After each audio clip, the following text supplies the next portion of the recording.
તારીખ 15/8/25 રોજ આપણો જે સ્વાતંત્ર્ય દિનની ઉજવણી કરવાની છે, પ્રજામાં દેશભક્તિની ભાવના ખીલે અને પ્રજા આ દેશભક્તિમાં રંગમાં રંગાઈ જાય એ હેતુથી રાજ્ય સરકારે આ તિરંગા યાત્રાનું સમગ્ર રાજ્યના દરેક જિલ્લામાં અને તાલુકામાં જે આયોજન કર્યું એનું મોરબી શહેરમાં આપણે આયોજન કર્યું.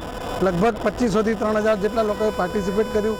ગામના અગ્રગણ્ય નાગરિકો અને પોલિટિકલ પાર્ટીના સબ લીડરો, આપણા ધારાસભ્યશ્રી અને સૌ નેતાઓ જોડાયા. આ સાથે આપણા પોલીસ બહેનોએ 300 મીટર એટલે 1000 ફૂટ લાંબા રાષ્ટ્રધ્વજ સાથે આજે આપણી તિરંગા યાત્રા કાઢીને ખૂબ સફળતાપૂર્વક મોરબીવાસીઓએ ભાગ લઈને એને સફળ બનાવી. મુખ્યમંત્રી હતા જ્યારે 15મી ઓગસ્ટે 26મી જાન્યુઆરી જિલ્લાએ ચાલુ કરી અને એના પહેલા જે આ યાત્રા તિરંગા યાત્રાની જે જાગૃતિ લાવ્યા છે એ બદલ હું આ દેશના વડાપ્રધાનનો પણ આભાર માનું.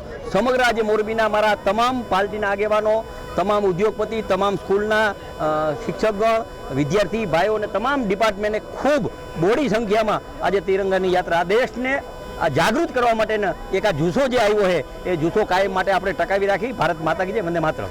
15મી ઓગસ્ટ ભારતીય સ્વતંત્રતા દિન આવી રહ્યો છે, ત્યારે આ તિરંગા યાત્રા દ્વારા આપણે સમગ્ર દેશમાં એક સંદેશ ફેલાવવા માગીએ છીએ કે આપણે સ્વાધીન થયા, હવે આપણું પોતાનું સ્વતંત્ર તરફ જઈએ એ જ વધારે મહત્વનું છે. અસ્તુ ભારત માતા કી જય. મિત્રો, ભારત માતા કી જય, વંદે માતરમ. આજે 15મી ઓગસ્ટના આયોજન રૂપે એટલે કે સ્વાતંત્ર્ય દિવસ, ત્યારે આજે મોરબી જિલ્લા વહીવટી તંત્ર દ્વારા જે આજે તિરંગા રેલી કાઢવામાં આવી હતી, ખરેખર આ રેલીમાં આજે બહોળી સંખ્યામાં પબ્લિક આજે જે કહેવાય કે ભાગ લીધો છે એ બદલ ખરેખર જિલ્લા વહીવટી તંત્રનો ખૂબ ખૂબ આભાર માનું છું. ત્યારબાદ એક મારે આપના મીડિયાના માધ્યમ થકી એક મોરબીની જનતાને એક જાણ કરવાની છે, રાષ્ટ્રભક્તોને, કે 14 ઓગસ્ટ એટલે કે પરમ દિવસે સુપર માર્કેટ સનાડા રોડ, જ્યાં સેવાયત સંપત્તિ ફાઉન્ડેશન, અમારું ટ્રસ્ટ અને પાટીદાર નવરાત્રિ મહોત્સવ તરફથી 21,000 તિરંગાનું મોરબીની જનતાને વિનામૂલ્યે વિતરણ કરવામાં આવશે.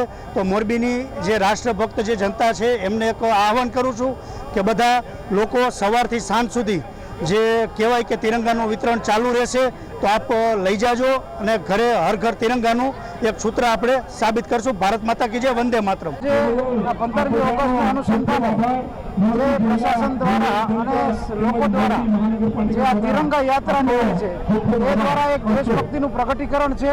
સાથે સાથે હું જો સંદેશો આપું તો આપણે સૌ સમાજની અંદર કૃતિશીલ દેશભક્તિ સતત ચાલુ રહી આપણી વચ્ચે.